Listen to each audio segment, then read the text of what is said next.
राज्यातील लाखो शेतकऱ्यांसाठी पुन्हा एक महत्त्वपूर्ण माहिती समोर आलेली आहे मित्रांनो. ती माहिती आहे कर्जमाफीच्या संदर्भातली. शेतकरी मित्रांनो, राज्यातील शेतकऱ्यांना 30 जूनपूर्वी संपूर्ण कर्जमाफी यादी देखील जाहीर झालेली आहे. तुमच्या सर्वांचं स्वागत आहे आपल्या शेतकरी मित्र या यूट्यूब चॅनलवर. आणि मित्रांनो, बघूयात की आता 30 जूनपूर्वी जे कर्जमाफी होणार आहे त्या कर्जमाफीसाठी जे याद्या जाहीर झालेल्या आहेत त्या खरोखरच याद्या जाहीर झालेल्या आहेत का? जर यादी जाहीर झालेली असेल तर कोणकोणत्या शेतकऱ्यांचे नावं आहेत, कोणकोणत्या शेतकऱ्यांना ही कर्जमाफी मिळणार आहे, ही संपूर्ण माहिती आपण समजून घेणार आहोत. त्यामुळे हा व्हिडिओ तुम्ही पूर्ण बघा आणि आपल्या शेतकरी मित्र या यूट्यूब चॅनलला सबस्क्राईब करा. तर चला आजच्या माहितीला आपण सुरुवात करूयात. शेतकरी मित्रांनो, महाराष्ट्रातील शेतकरी कर्जमाफीचा प्रश्न मार्गी लावण्यासाठी राज्य सरकारने एक महत्त्वपूर्ण पाऊल उचललेले आहे. शेतकऱ्यांच्या वाढत्या आत्महत्या आणि कृषी क्षेत्रातील आर्थिक संकट पाहता 7/12 कोरा करण्याच्या मागणीने जोर धरला होता. या पार्श्वभूमीवर सरकारने स्थापन केलेल्या उच्चस्तरीय समितीची व्याप्ती वाढवून त्यात तांत्रिक आणि प्रशासकीय कौशल्याची जोड देण्यात आली आहे. विशेषतः 10 फेब्रुवारी 2026च्या ताज्या निर्णयानुसार समितीमध्ये 4 ते 5 महत्त्वाच्या सनदी अधिकाऱ्यांचा समावेश करून सरकारने ही प्रक्रिया अधिक पारदर्शक आणि वेगवान करण्याचे संकेत दिले आहेत. ही समिती नेमकी काय आहे, काय काम करणार आहे आणि कर्जमाफीचा मार्ग कसा सुखकर होणार आहे याचे सविस्तर विश्लेषण आता आपण खालीप्रमाणे जाणून घेऊयात.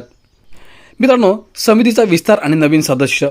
ऑक्टोबर 2025मध्ये राज्य सरकारने शेतकऱ्यांच्या कर्जमुक्तीसाठी एक उच्चस्तरीय समिती नेमली होती.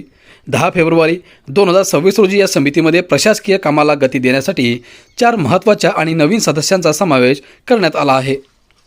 समितीची नवी रचना. मित्रांनो, अध्यक्ष प्रवीण प्रदेशी, मुख्यमंत्र्यांचे मुख्य आर्थिक सल्लागार आणि मित्राचे CEO.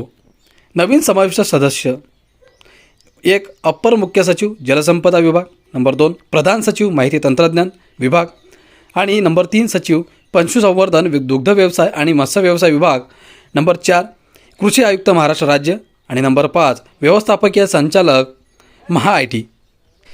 नंबर 2 समितीची उद्दिष्टे आणि कार्यकक्षा. या समितीची स्थापना केवळ कर्जमाफ करण्यासाठी नसून शेतकऱ्यांना कायमस्वरूपी कर्जमुक्त करण्यासाठी धोरण आखण्यासाठी करण्यात आली आहे. सर्वसमावेशक अभ्यास.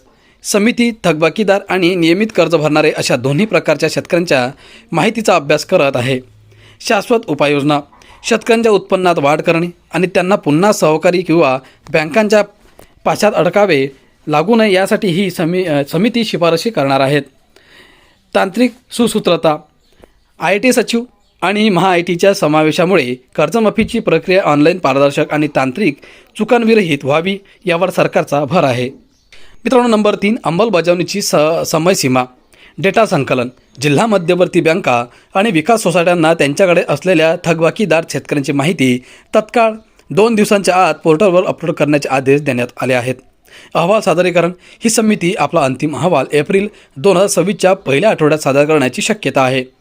घोषणा आणि अंमलबजावणी. मुख्यमंत्री देवेंद्र फडणवीस यांच्या विधानानुसार 30 जून 2026 पूर्वी कर्जमाफीचा प्रत्यक्ष लाभ शेतकऱ्यांना मिळण्यास सुरुवात होईल अशी चिन्हे आहेत. नंबर 4 राजकीय आणि सामाजिक पार्श्वभूमी.